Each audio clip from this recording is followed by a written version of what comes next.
네, 여러분들 반갑습니다. 주식에 대한 근심을 덜어드리겠습니다. 제프로입니다. 자, 일단 오늘 또 삼성전자가 저점을 깨고 내려가는 전저점의 이탈의 흐름을 좀 보여주고 있고, 자, 어제 우리가 좀 기뻐했던 이유가 뭐였습니까? 결국에는 확실한 반등이라고 했던 2%가 넘는 상승. 자, 시총이 큰 종목일수록 이렇게 상승을 바닥에서 만들어내기가 좀 어렵죠. 예, 하지만 그러한 모습이 좀 훌륭하게 나왔기 때문에 기대를 했습니다. 하지만 자, 주가는 자, 개파락 이후에 더 빠지고 있다. 자, 지금 같은 상황이 사실상 우리가 앞에서 좀 우려스럽다라고 했던 상황이에요. 결국 지금의 하락은 누가 만들어내고 있습니까? 외인들의 매도가 만들어냈죠. 그렇기 때문에 이 외인들은 주가가 올라가는 상황에서 다시 내가 넘겼던 물량을 어떻게 해야겠어요? 채워 나가야죠. 지금 동향을 확인해 봤을 때 외인들의 매도가 엄청납니다. 그러한 매도 물량을 누가 사들였어요? 개인들이 사들였어요. 그렇다면 이 개인들에게서 본인들의 물량을 다시 되찾아와야지만이 자 올라갔을 때 수익을 가지고 갈 수가 있을 것이다. 너무나도 당연한 생각입니다. 그죠? 예. 그런 것들이 나와 주려면은 사실상 개인들의 매도가 나와 줘야 돼요. 개인들의 매도가 진행이 돼야 된다. 이게 중요한 거예요. 개인들은요, 주가가 올라갈 때, 자, 매수에 대해서 생각을 합니다. 예, 계속해서 올라가는 상황. 자, 지금이라도 살까? 지금이라도 살까? 매수할까? 이 생각을 한다고요. 그런데 주가가 빠지는 지금 같은 상황에서는 뭐예요? 자, 매도할까? 매도할까? 지금이라도 매도할까? 이런 생각을 할 수밖에 없습니다. 이게 개인의 특징이에요. 예. 그렇기 때문에 결국에 이 외인들이 자, 삼성전자를 포기한 게 아니라고 한다면은 자 고점에서 매도를 하고 다시 저점에서 매집을 하려고 한다는 게 확실해진다라면은 뭡니까? 외인들의 매수가 들어오기 위해서는 개인들의 매도가 나와야 되고 그러한 매도를 만들어내기 위해서 하락은 필수적이라는 거죠. 자 많은 사람들이 외인들은 다 떠났다라고 얘기를 합니다. 하지만 삼성전자의 외국인 누적 순매수를 확인해 봤을 때 자 떠난 것처럼 보일 수가 있겠죠. 그런데 이 구간을 넓혀서 보게 되면요. 삼성전자의 전체적인 외국인들의 누적 순매수량은 아직까지도 엄청나게 많다라는 거예요. 예. 앞에서도 똑같은 상황에 대해서 우리가 본 적이 있습니다. 바로 여기죠. 자, 여기 보시게 되면은 개인들이 엄청나게 사면서 내려왔습니다. 그렇지만 결국에 다시 반등이 나오는 구간. 외인들은 팔았고 개인들이 매수를 했는데 다시 반등이 나오는 구간에서 외인들은 뭐예요? 상승과 하락을 만들어내면서 계속해서 개인들의 물량을 다시 가져온다라는 거예요. 그 이후에 나온 흐름이 이런 식으로 진행이 되면서 또 한 번의 하락을 만들어내면서 개인들의 이탈을 만들어내지만 결국에는 뭡니까? 보유량을 이렇게 늘려온다라는 겁니다. 지금 또 사실상 올라온 구간에서 외인들의 매수세로 주가가 올라왔고요. 외인들이 매도를 하면서 주가는 빠졌지만 아직까지 바닥에서부터 매집을 해온 물량에 대해서 절반 정도밖에 아직 매도량이 나오지 않았다는 거예요. 정말로 삼성전자가 끝났다라고 판단하면은 내려오는 구간에서 절반이 아니라 뭐예요? 전량 매도를 했었어야죠. 예. 그 이유를 여러분들 생각을 해 보셔야 돼요. 삼성전자 같은 경우에는 다시 바닥에서 올라갈 수밖에 없는 흐름에 나올 겁니다. 왜? 삼성전자의 청산 가치, 즉 삼성전자가 이제부터 아무것도 하지 않고 지금까지 쌓아놓은 부를 모든 주주들에게 돌려준다라고 가정을 했을 때 앞으로의 기업적으로 영업이익을 만들어낼 수 있는 그런 가치 싹 다 제외하고 지금까지 쌓아와 있는 부를 여러분들한테 돌려준다고 했을 때 자, 한 주당 5만 6천 원이에요. 그 말은 사실상 삼성전자는 여기서 더 내려가는 것 자체가 이상하다는 거예요. 예. 그렇기 때문에 우리는 이해관계를 생각을 해야 된다라는 거죠. 이해관계를. 외인들이 매수하기 위해서는 개인들이 팔아야 된다.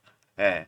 그러면은 외인들은 왜 팔았으며 여기서 외인들이 더 안 팔 거라고 생각하는 이유가 뭐냐? 생각을 해봐야겠죠. 자, 앞에서 외인들이 매도를 했던 이유는요, 뭐였습니까? 자, 뉴스를 봤을 때 처음으로 6만 원 구간에 대한 이탈이 나온 날입니다. 이날 나왔던 뉴스 이유 뭐라고 하고 있어요?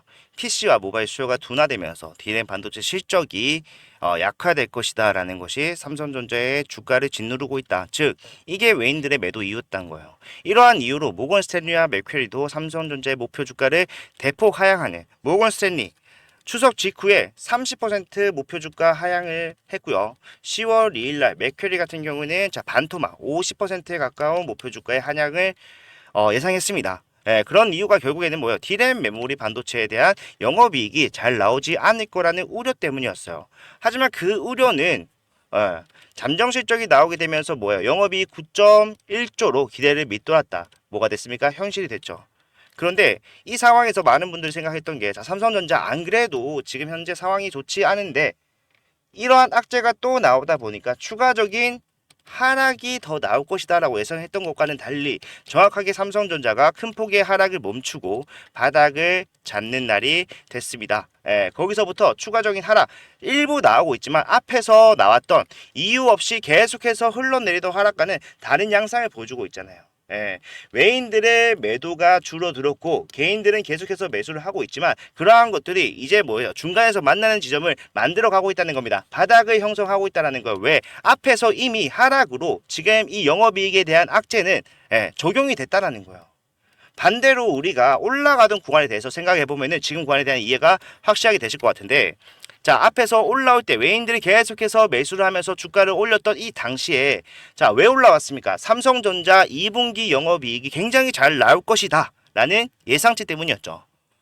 실제로 어닝 서프라이즈 목표 영업이익보다 1조 이상 더 뛰어난 성과를 보여줬는데 주가는 어떻게 됐어요? 더 올라갔습니까? 아니죠. 내려왔어요. 왜? 앞에서 이미 상승으로 반영이 됐기 때문에. 반대로 주가가 빠진 상황에서 영업이익에 대한 문제점이 악재로 작용을 했다라면 그 악재가 가시화된 지금은 뭡니까? 더 이상 하락을 만들어내지 못한다.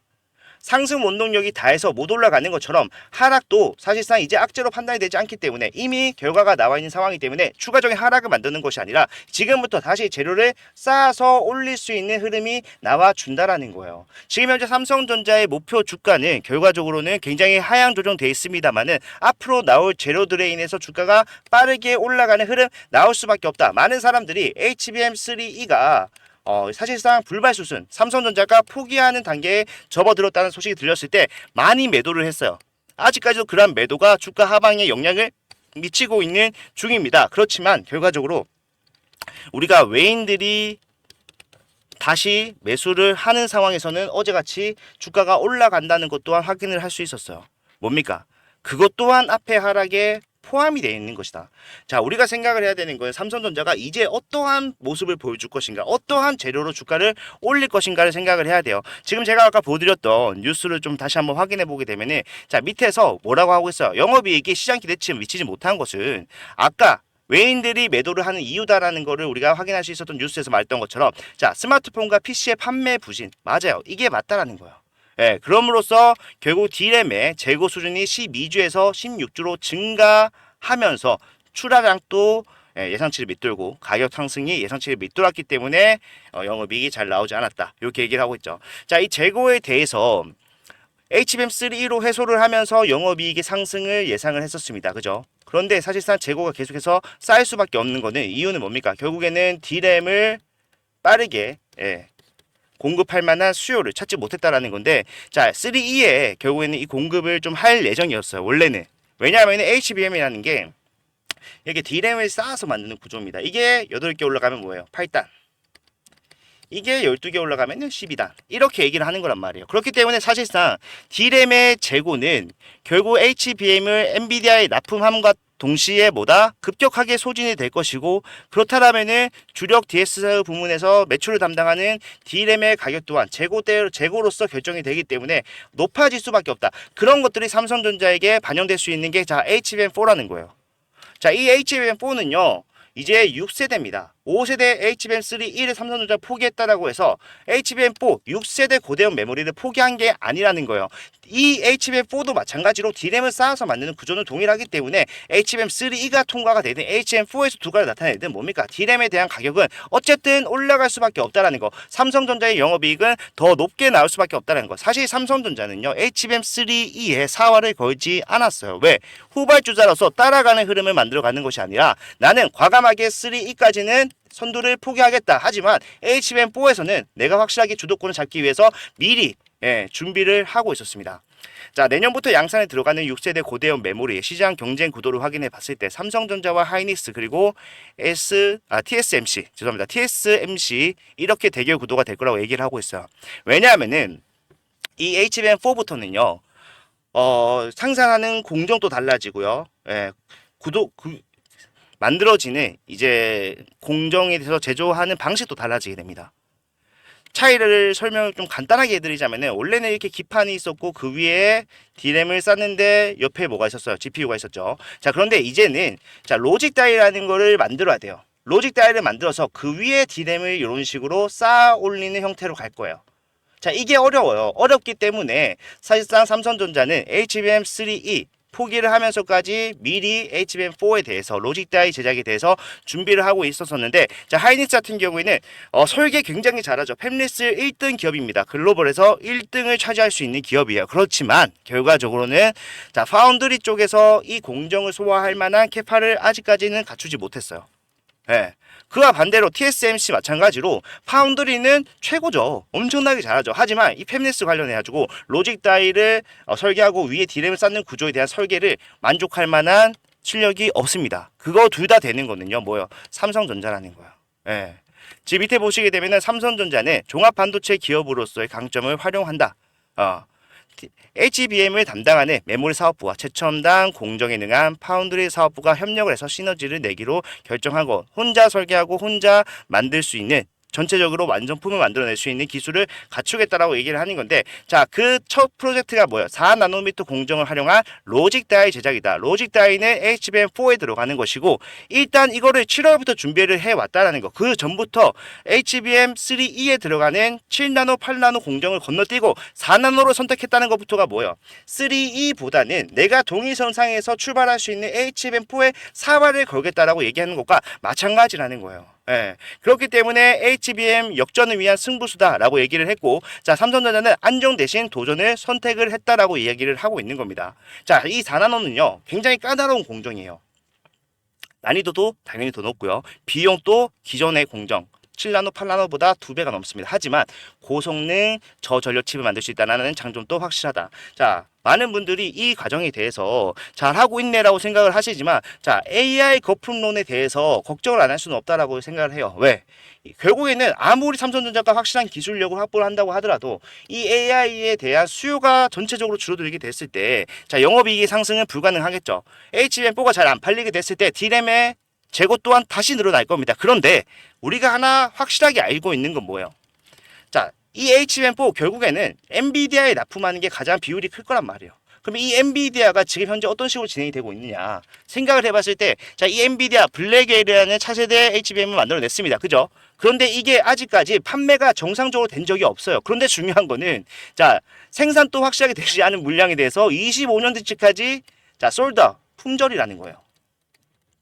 그러니까 지금 나와 있는 게 다 팔린 게 아니라 나오지 않은 25년도치 생산 예정인 물량까지 계약이 끝났다라는 겁니다. 그만큼 확실한 수요가 있다라는 것이고, 그러한 것들이 삼성전자가 HBM4에서 두각을 나타내게 됐을 때 주가는 올라갈 수밖에 없다라는 것을 얘기를 하는 거예요. 자, SK와 TSMC도 5나노 활용을 계획을 하고 있는 상황이다라고 얘기를 하고 있겠지만, 이거를 삼성전자는 지금 뭘 하고 있어? 이미 상용화를 시작하고 있는 단계다. 무슨 말입니까? 선두를 치고 나갈 수 있는 기회를 지금부터라도 만들어낼 수가 있다는 겁니다. 지금 저점 당장 깨지는 게 중요한 게 아니라 우리는 하락이 나오는 이유에 대해서 악재 소멸로 인한 주가 안정화를 되찾는 순간 뭡니까? 다시 주가를 쌓아 나갈 수 있는 상황에 직면을 했다는 거예요. 여러분들 어떻게 하셔야겠어요? 매도를 하는 것이 아니라 오히려 매수의 관점으로 이 구간을 바라봐야 된다는 거예요. 제가 항상 강조 드리는 거, 우리가 바닥이라고 이야기하는 게 결국에 어떠한 금액을 얘기하는 게 아닙니다. 앞에서 하락이 나오던 구간에 대한 이유가 소멸하고 더 이상 주가가 앞에 하락한 이유로서 하락하지 않는 구간, 거기를 바닥이라고 인지를 하고 그때부터 올바른 대응을 하는 거예요. 우리가 해야 되는 거는 상승 직전의 타점을 잡는 겁니다. 하지만 이거 잡는다고 하더라도 모든 사람들이 수익을 볼 수 있을까요? 저는 모든 사람들이 수익 보는 건 불가능할 거라 생각해요. 왜? 자, 삼성전자는 개인들이 외인들의 매도 물량을 전부 다 받으면서 다시 내려왔다라고 말씀드렸어요. 내려왔다라고. 예. 그런데 그러한 과정 앞에서도 있었고, 올라가는 과정에서 계속해서 외인들이 사고 팔고를 반복하는 이유는 결국에 내가 개인들에게 넘겼던 물량을 다시 가져오기 위해서 개인들이 하락할 때 매도를 하는 특성을 이용을 하는 거라고 말씀드렸습니다. 아니 외인들이 물량을 그렇게 많이 매도를 했으면은 사실상 그 정도 장악력은 없는 거 아닌가요? 라고 생각하실 수가 있겠지만, 자, 삼성전자는 외인들이 단기간에 3%가 넘는 삼성전자 전체 시총의 3%의 물량을 매도로서 내놓았고, 이게 15%의 하락을 만들었다고 하더라도 자 지금 56%에 달하던 외인 보유율이 자 줄어들었다고 하더라도 몇 %예요? 53%예요. 그만큼 이렇게 많은 물량을 매도하더라도 가지고 있는 물량이 많다. 즉 주도권은 누구한테 있다? 자 외인들한테 있다. 그렇기 때문에 얘네들은 그렇게 충분히 할 수 있다라는 거예요.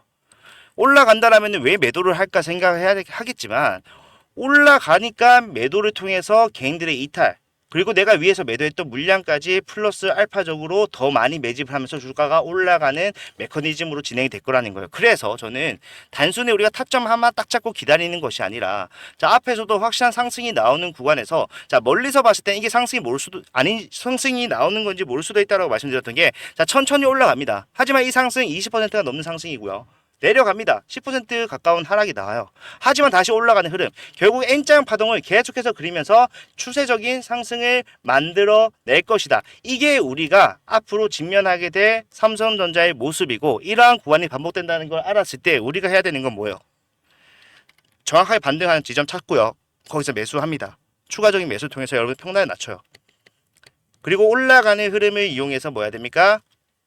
매수만 하는 게 아니라 올라갔을 때는 더 이상 못 올라간다라는 걸 확인했을 때는 뭐예요? 단기적인 고점이 났다고 인색을 하고 매도를 하는 거예요. 그 매도가 투자에 대한 종류가 아니라 워낙 시드가 큰 삼성전자 일부 매도하더라도 남아있는 물량 다시 저점에서 투입해서 원래 자리로만 오더라도 뭡니까? 확실한 수익을 쌓아 나갈 수가 있다. 이런 식으로 대응을 하면요. 고점 매도 저점 매수만 몇 번 반복하다 보면은 여러분들 평단이 현재 88,000원에 있다고 하더라도 수익으로 전환되는 시점은 88,000원에 도달하기도 훨씬 전에 수익으로 즉 본전까지는 갈 수 있고 그 이후로 올라가는 상승에 대해서 온전히 여러분들이 수익을 가져갈 수가 있게 된다라는 겁니다. 삼성전자에서만큼은 이게 정답이에요. 왜?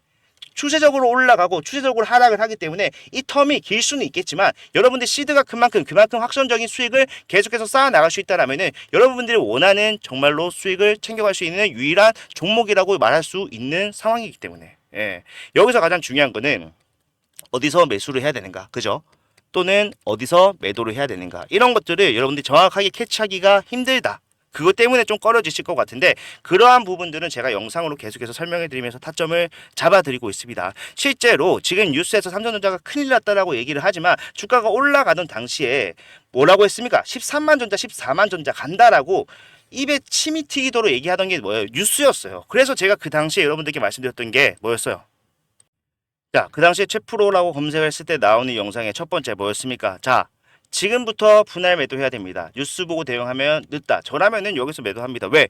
이 당시에 외인들이 매수를 하는 것 같아 보였지만 뒤에서는 뭐 하고 있었다? 매도를 하고 있는 상황이었기 때문에 뉴스를 보지 말라고 말씀을 드렸고 그 당시에 주가를 확인해 봤을 때 자, 87,400원, 87,000원대였습니다. 그리고 날짜를 확인해 봤을 때 7월 8일이었다. 자, 고점 최고점은 아니었지만 결국에는 분할 매도를 왜 하는 거예요? 더 올라갈 수 있지만 결과적으로 그때부터 우리가 비중을 줄여 나가야지만이 뭐다 수익을 챙기고 내려갔을 때 다시 한번 그 비중을 줄였던 금액에 대해서 투입을 함으로써 확실한 수익을 가져갈 수 저도 이만큼 떨어질 줄 몰랐지만 우리가 앞에서 해오던 대응 지금 하려고 하는 대응이 우리가 앞에서 이미 성공적으로 주가 하락에 대한 방어를 할 수 있었던 대응이라는 것을 말씀을 드리고 싶은 거예요. 그렇기 때문에 저는 이런 식으로 영상을 통해서 여러분들께 타점을 잡아드리고 있는데 사실상 영상으로만은 좀 타점을 잡아주는데 에러사항이 많기 때문에 이러한 내용들을 잘 정리해서 매일매일 문자를 보내드려요. 문자로 가면 걱정하시는 분들 계시겠지만 이 문자는 무료입니다. 여러분들의 수익을 위해서 그리고 부가적으로 채널 성장을 위해서 하단에 보이시는 좋아요 버튼과 구독 요거 좀 눌러달라고 부탁을 드리고자 하는 거니까 자 편하게 이용을 하세요. 이 당시에도 많은 분들이 의심을 하셨지만 자 매도하신 분들이 피할 수 있었던 하락은 자 엄청났을 것이다. 저는 자신 있고요. 이러한 대응 어디서 사야 되고 어디서 매도를 하고 다시 어디서 매수를 해야 되는지 이런 것들 전부 다 한 번 하고 끝나는 게 아니라 계속해서 N자형 파동이 몇 번 나오던 간에 적시적소에 말씀을 드릴 거기 때문에 이러한 대응 함께 맞춰 나가겠다라고 생각하신 분들은 제가 문자 보내드릴 거고요. 문자 보내드리기 위해서 제 개인 핸드폰 번호를 먼저 말씀드릴게요. 자, 010-4920-8706번. 자, 이쪽은 삼성이라고 두 글자만 문자 남겨놓으시면은 제가 그분들한테는 확실하게 타점을 잡아드리면서 갈 겁니다. 지금 또 52주 신저가를 갱신하는 이탈하는 모습이 나왔지만 결과적으로 우리가 더 이상 하락이 나온다고 하더라도 다시 재료가 쌓이게 되면 올라갈 수밖에 없다라는 거는 확인을 해놓은 상태입니다. 그렇기 때문에 우리는 더더욱 우리 이 구간을 이용해서 어떻게 수익을 만들어 갈까 생각을 미리 해놓는 게 중요하고요. 삼성전자의 청산 가치가 56,000원이에요, 여러분들. 삼성전자가 앞으로 만들어낼 모든 영업적 이익을 다 제외하고 지금까지 쌓아온 것만으로도 정리를 해서 주주에게 환원한다고 했을 때 56,000원 주당 받을 수 있다고요. 거기서 더 빠진다라는 건 뭐예요? 완전히 삼성전자의 저평가 구간에 돌입을 한다는 겁니다. 이미 저평가 구간에 돌입을 했지만 그 밑으로 떨어진다는 것은 사실상 우리가 수학적으로 생각을 해봐도 말이 안 되는 상황이라는 거예요. 예. 하지만 더 떨어질 수 있어요. 왜? 외인들은 개인들의 매도가 나오지 않으면 더 누를 수 있어요. 얘네들은 지금 매도를 하고 있지만 사실상 지금 여기서 더 떨어지면 가장 큰 손실을 보는 것 또한 누굽니까? 외인들이에요. 왜? 보유 물량이 50%가 넘는데 결국에는 얘네들은 다시 올릴 수 있다는 확신이 있기 때문에 그만큼 많은 수익 봐왔고 지금도 그렇게 보고 있는 중이기 때문에 자신이 있다는 겁니다. 그런 것들에 흔들리지 말고 우리는 앞으로 계속해서 타점을 잡아 나가면서 확실한 수익을 어떻게 가져갈 것인가. 자, 시드가 큽니다. 그죠? 예, 안전자산이라고 하는 적금 넣을 바에는 삼성전자 투자해라 라고 말을 할 정도로 우리 한국인에게는 삼성전자 안전자산이라는 인식이 있어요. 그렇기 때문에 여러분들 시드가 일반적인 이제 잡주를 생각했을 때와는 비교도 안 되게 들어가 있잖아요. 그렇기 때문에 우리가 더더군다나 이렇게 올라가는 상황에서 자 매도를 하면서 수익 실현하고 다시 그 매도에서 수익 본 금액을 저점에서 투입한다면은 자 여러분들의 수익은 적금 복리처럼 쌓여져 나갈 것이다. 왜? 수익에 퍼센테이지 수익을 더하는 구조기 때문에 이렇게 하셔야 된다는 거고 그러한 것들은 제가 디테일한 부분들 전부 다 잡아드리면서 갈 거기 때문에 고민보다는요. 현실적인 대응, 즉각적인 대응, 적극적인 대응으로서 여러분들이 확실한 수익을 가져갈 수 있기를 정말로 진심으로 바라겠습니다. 자, 그러한 부분에 있어서 많은 분들이 고민을 하고 걱정을 하시겠지만 디테일한 것들은 제가 지금 말씀을 드린다고 해도 그게 맞을 거라는 확신이 없기 때문에 저도 말씀을 드리기가 굉장히 조심스럽습니다. 상승이 몇 번 나오면서 우리가 목표한 주가까지 올라갈지 몰라요. 그리고 그 끝이 어디가 될지 모릅니다. 하지만 그때 당시에 나오는 시그널이 있다라면은 그거를 잡아서 여러분들께 확실하게 전달해 드릴 수 있어요. 왜? 앞에서도 해봤고 그러한 것들이 적용이 된다라는 것을 확인했기 때문에 저는 자신 있고요. 여러분들이 준비되셨다면은 아까 말씀드렸던 제 핸드폰 번호에다가 삼성 남겨놓으시면 제가 최선을 다해서 도와드리도록 하겠습니다. 자, 많은 분들이 좀 가슴이 좀 철렁하셨을 것 같고 더 빠지면 어떡하냐라는 걱정 하실 겁니다. 그리고 더 빠질 수도 있어요. 하지만 이 구간이 삼성전자의 완전한 저평가 구간이라는 것은 변함이 없기 때문에 앞으로 우리는 어떻게 대응할지 생각해 볼 수 있었으면 좋겠습니다. 자, 오늘 영상은 여기까지고요. 걱정보다는 여러분들 좀 마음 편하게 먹으시면서 언젠가는 올라갈 수밖에 없는 상황이다라는 걸 인지를 하면서 좀 편하게 지낼 수 있었으면 좋겠습니다. 자, 다음 영상에서는요 더 좋은 내용 가지고 오도록 할 테니까 영상 올라오면은 시청 한 번씩만 부탁드리도록 하겠고요. 도움이 되셨다면 좋아요, 구독을 도움이 필요하신 분들은 삼성이라고 남겨놓으시면 됩니다. 다음에 뵙도록 할게요. 감사합니다.